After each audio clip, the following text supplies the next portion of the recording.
Hello and good evening. My name is John, and we're playing Blue Rose as part of my Steam cleaning series where I go through every game in my Steam library, eventually, and then arbitrarily rate and review them after just a wee bit of playtime. I have no idea what this game is, but it's got a gallery, so I'm gonna guess it's... yeah, visual novel? Skip auto, yeah. It came out of nowhere! Boom! Ah! Watch out, to your left! Chaos breaks out. There's a loud crashing sound and the scream of someone close.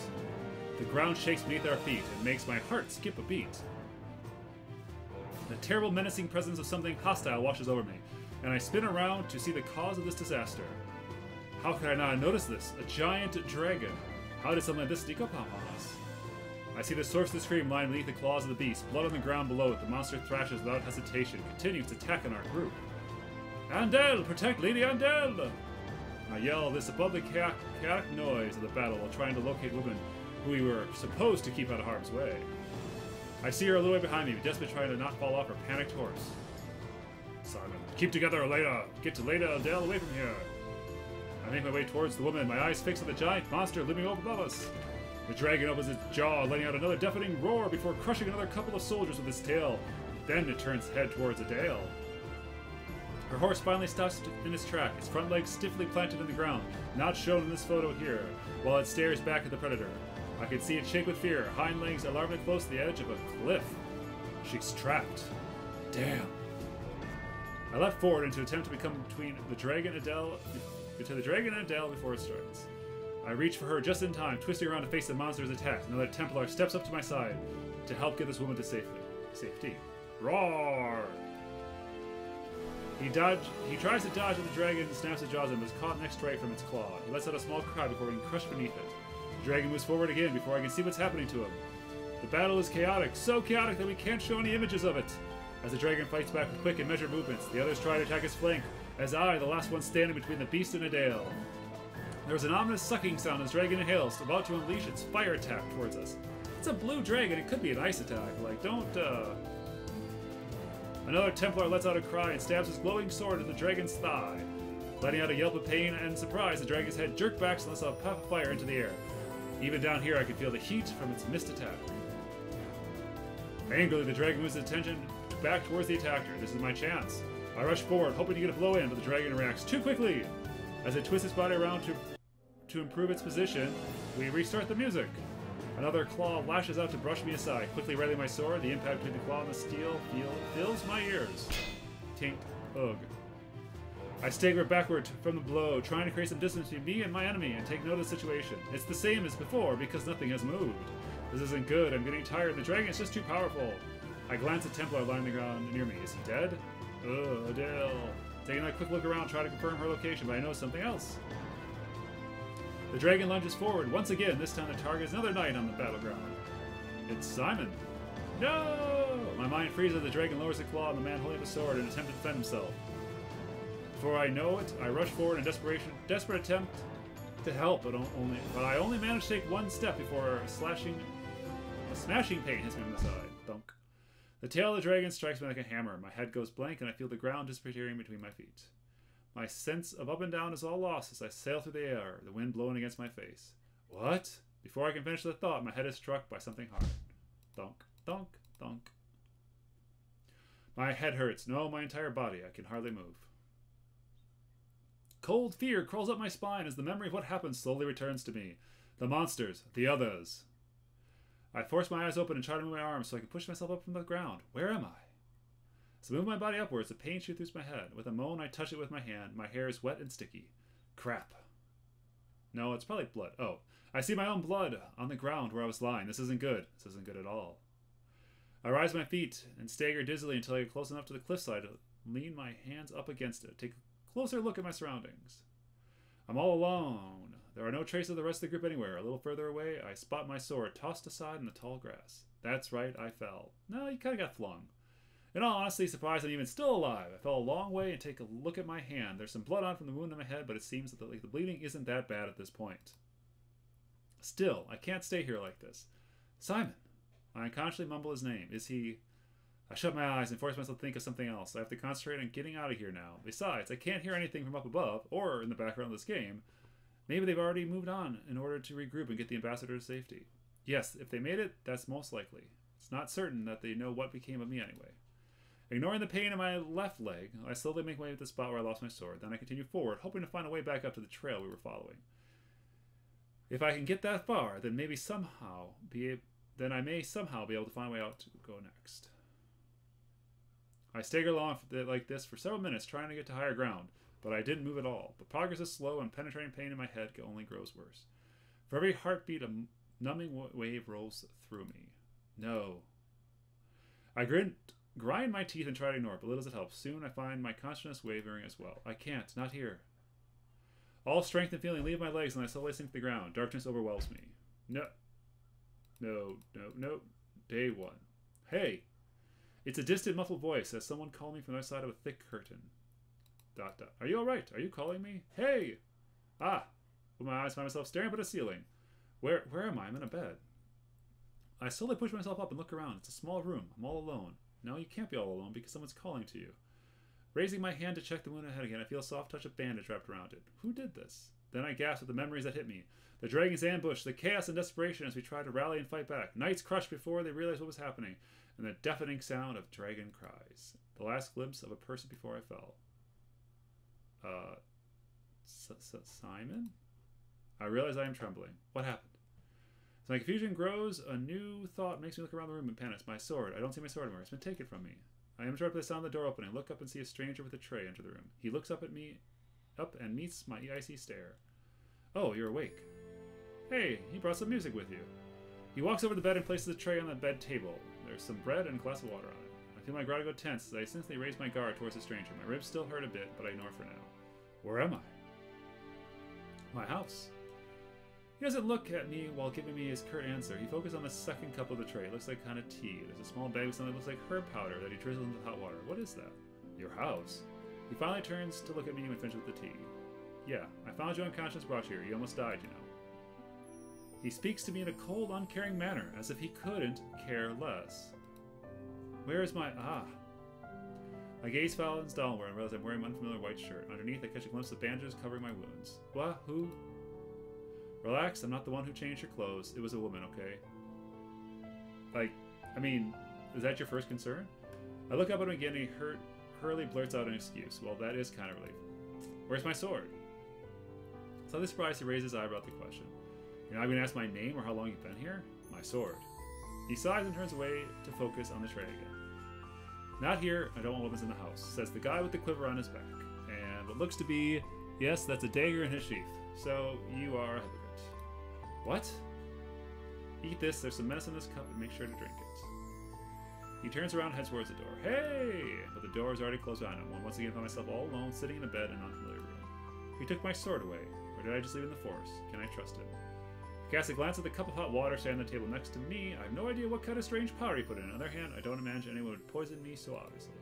However, the smell of freshly baked bread makes me realize how hungry I actually am. In the end, I take the bread and leave the tea alone.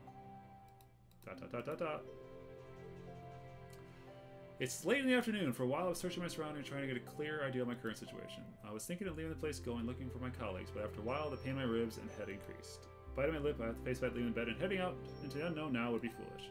And so I lean back in bed, close my eyes and rest. The birds are still singing outside the window. I don't hear any other humans nearby, so it doesn't seem like we're in a town.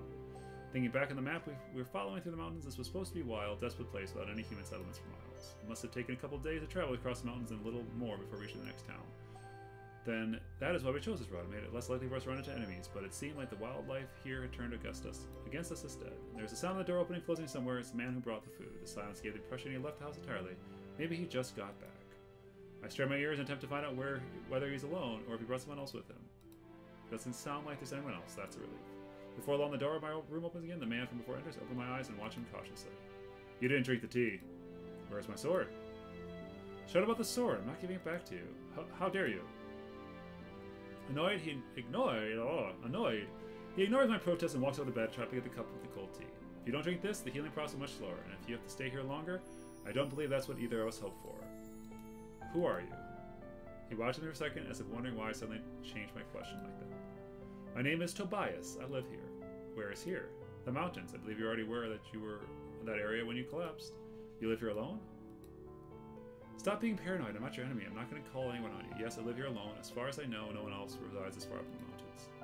Wow, he did a lot of work, like curtains and decorating, and like a bed. Like, this is a hell of a good mountain shack. How long was I sleeping? 3 days. I see. We both fall silent. Tobias glares at me for a moment, if waiting for something, then impatiently opens his mouth again. And you? What?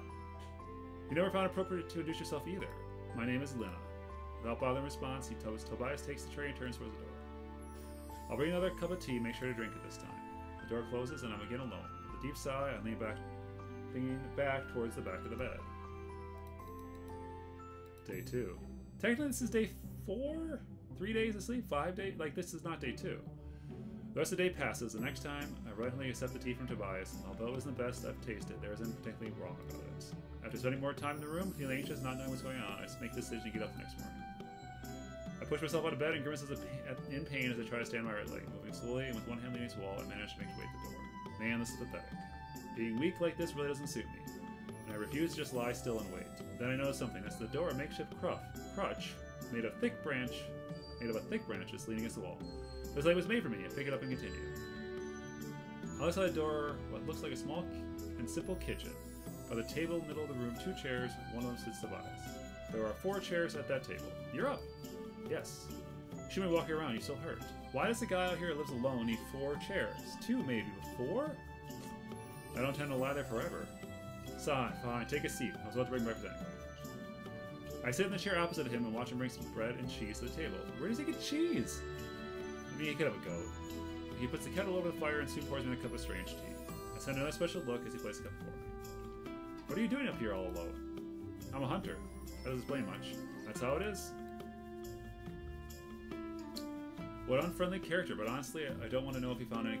I do want to know if he found any clues to what became of the others. If he's a hunter, then maybe he's seen things of wandering around the mountains. You mean hunting about the mountains. So, were you hunting when you found me? Yes, obviously. Have you... I'm hesitant. Still not sure how much I can trust this guy. You don't have to be suspicious of me. I don't care if you're from the other side of the other, or if you're a nun or a warrior. As long as you concentrate on getting better soon so you can go on your way, we can all be happy. With his outburst, Tobias rises from a chair and clears his plate off the table. He then grabs a bag near the door and turns back to me. I have to go. Remember to drink your tea. The door closes and I'm alone. For a second, I just sit and stare at the door. What an idiot. So if I need help from this kind of person, he walks away without giving me a chance to respond, takes my weapon, and treats me like this. My head starts hurting again, probably because I let myself get riled up, but I decide to return to my room. We've been traveling for 3 days on foot already. We brought 2 horses with us in the mountains. One is carrying some supplies, the other is transport for our client whenever possible. It's really quiet. I'm from indistinguishable heritages, all appropriated into one costume.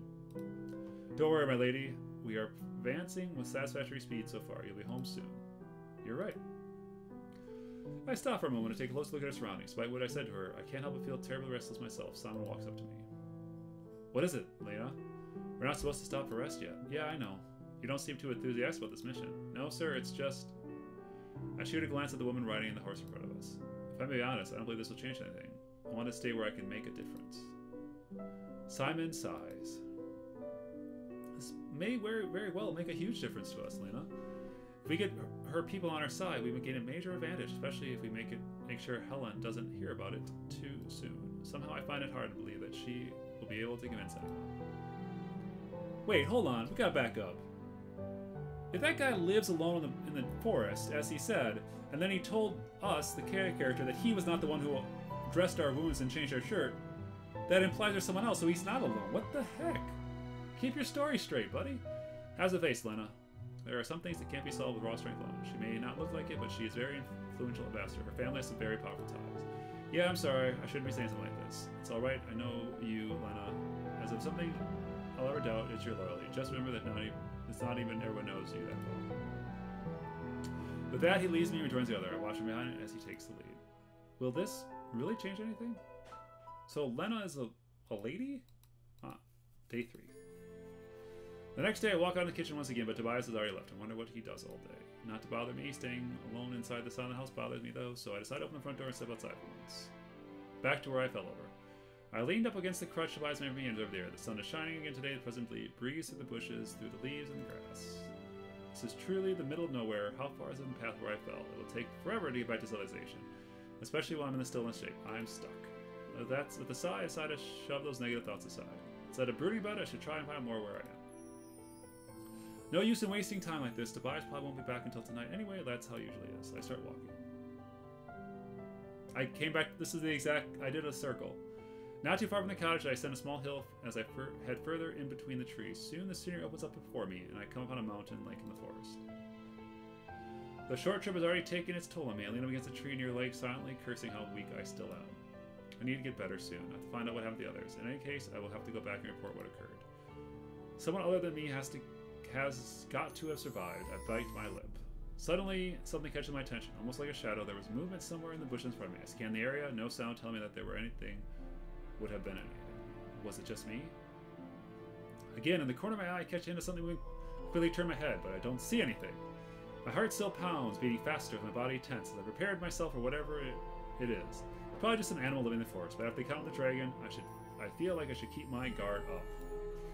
There, I hear a faint rustle in the bushes, someone in between the trees. Slowly I grab my crutch and advance towards the sound. I can't see anything, but it continues to draw me in. Back to where I started.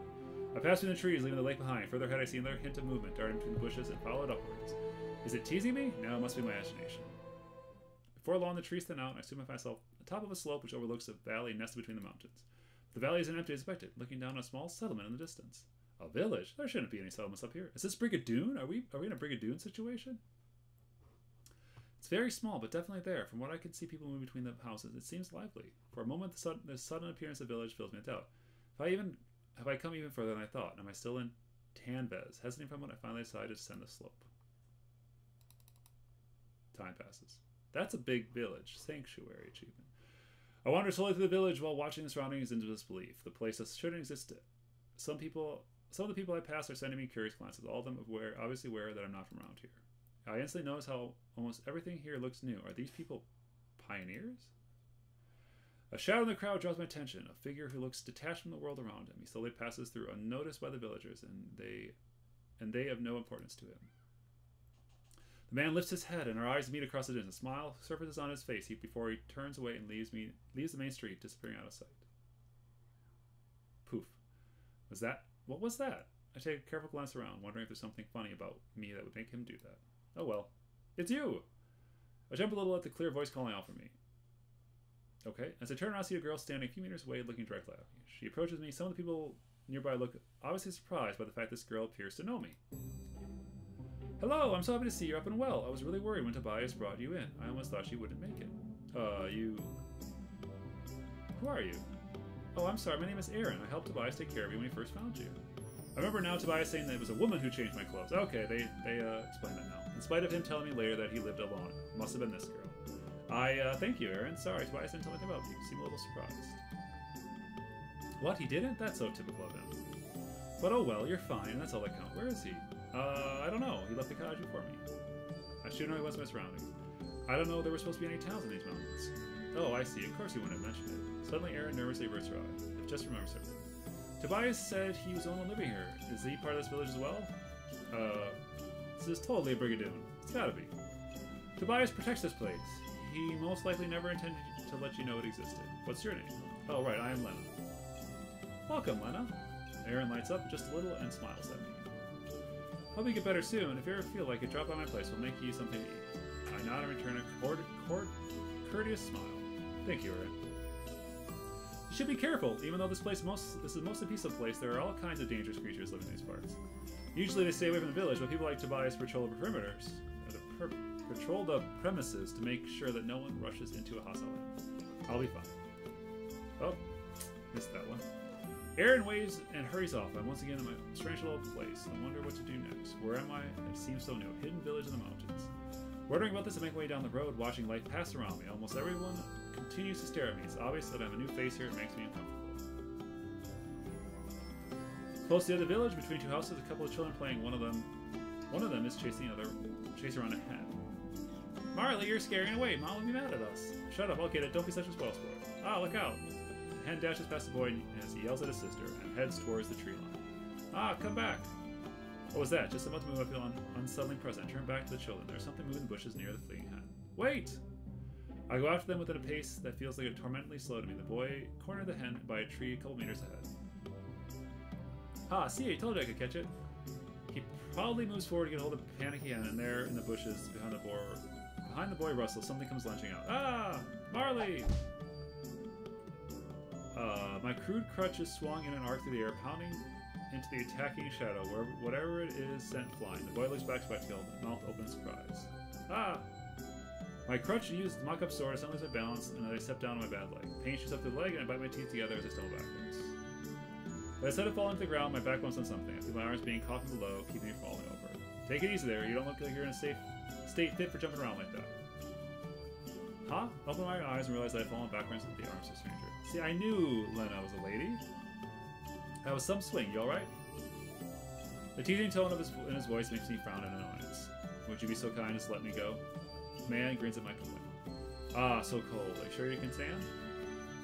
He helps me up as I find my balance with the crush. I turn around and see him more clearly. Still, that was impressive. Even if I were only a small one, I wasn't fast enough to do anything about it.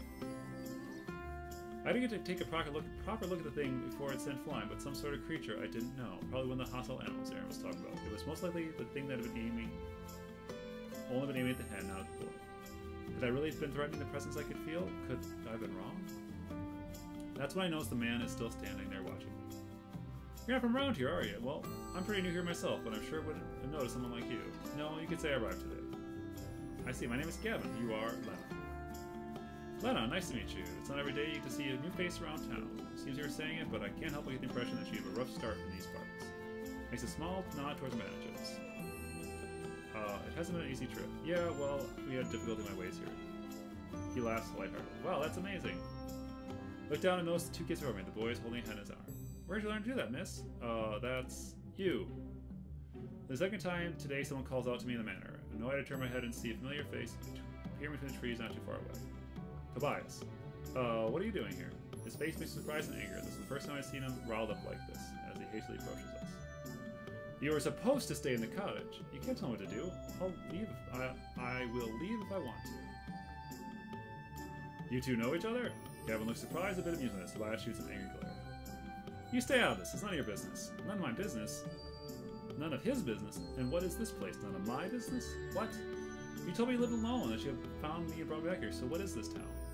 You're right, it is none of your business. All you have to do is get better and go back from where you came. Your kind has nothing to do here. My kind? Hey, aren't we getting a little overboard here? Tobias, why don't you give the nice lady a break? You shouldn't be yelling at a woman when she's hurt. After shooting Gavin yet another icy stare, Tobias finally backs down. Fine, do whatever you want. And he turns around and leaves on the spot. Oh my, he was certainly in a good mood. And just stand looking in the direction Tobias disappeared. Well, guess it's about time to get back to town. What do you say? Gavin nudges the kids who've been watching our quarrel with wide eyes. Yeah, alright then. He turns and looks at me. What about you? Going to just stand there? ... Shortly after, I find myself in a small inn. Some of it looks like under construction, but it's already in use. Gavin has placed a table near the wall. I see another familiar face approach us. Oh, it's you, alright. Sit tight. We'll get something good. You work here? My sister and I really in this place. Just relax. This one's on me. Aaron disappears out of sight before lunch with 2 plates of dinner for us. Enjoy! Thank you, Aaron. It's very nice. Oh, did I mention, by the way? Did you want to drink your tea? Tea? Yes, I believe Tobias gave you some tea for you. Oh, it's from you? My sister made it. She's really good at herbs and healing. If you drink it, you'll get better much faster. Thank you, I'll remember that. Alright, I'm gonna... Oh no. Oh no!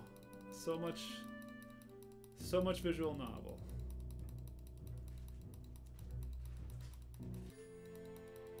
Alright, that guy seems grumpy with me. The princess, the rose. Oh, that's right, it's called the Blue Rose. We're looking for the Blue Rose.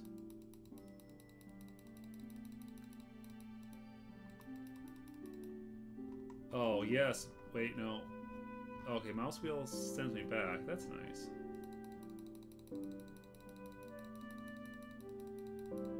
Oh. Not a lot of choices. Alright, we got our red outfit, gentlemen.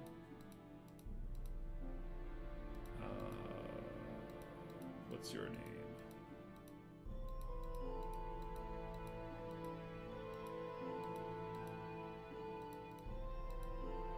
I'm impressed. You're from the village? No, I'm not. Where are you from? Swoosh. Watch out! I swing around the sun as my Olympus towards me high speeds. Using power of my own movement, I swing my sword upwards to guard against it, but the instant I feel sharp pain shoots through my side. Break down and lower my guard, resulting in the attacker crashing hard against my hand holding the sword handle. I fall down on one knee, still grasping the sword tightly, even though it's almost knocked out of my hand. The thing stumbled back and then I can catch me. Alright. I don't get to see the creature that attacked me. Alright, we got Tobias again.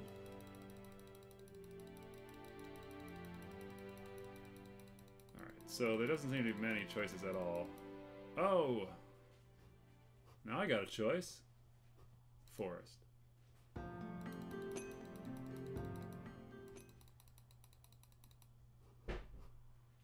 Let's go to the inn. Alright, so it looks like there's a few choices through here. This is obviously a visual novel. There's a few choices like the overworld map for that kind of stuff, but yeah, overall seems totally okay. I'm not really big into visual novels in the first place, so let's see. I'm friendly. Paired over choices. I bet there's a bunch of endings. It just goes on for a while.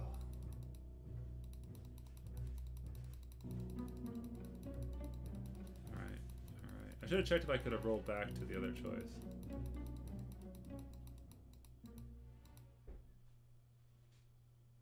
Chaotic Dreams.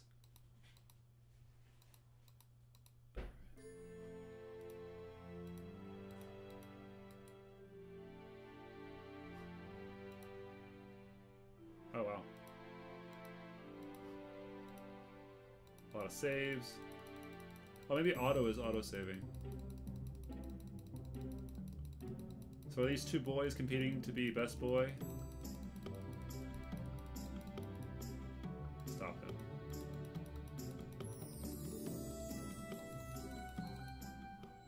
Let's go to the mountains. Let's go to the lake.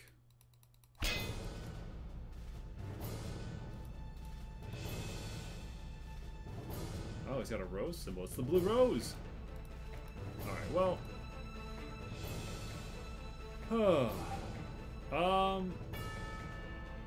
Yeah, this one seems totally okay for a visual novel. It doesn't do anything for me because I'm just not into these as much. I'll just read a normal book. But seems totally fine. If you want to find out the secret of the blue rose and what happened to that dragon, check it out. Cheers. I mean, I do like more choices, but it's a visual novel.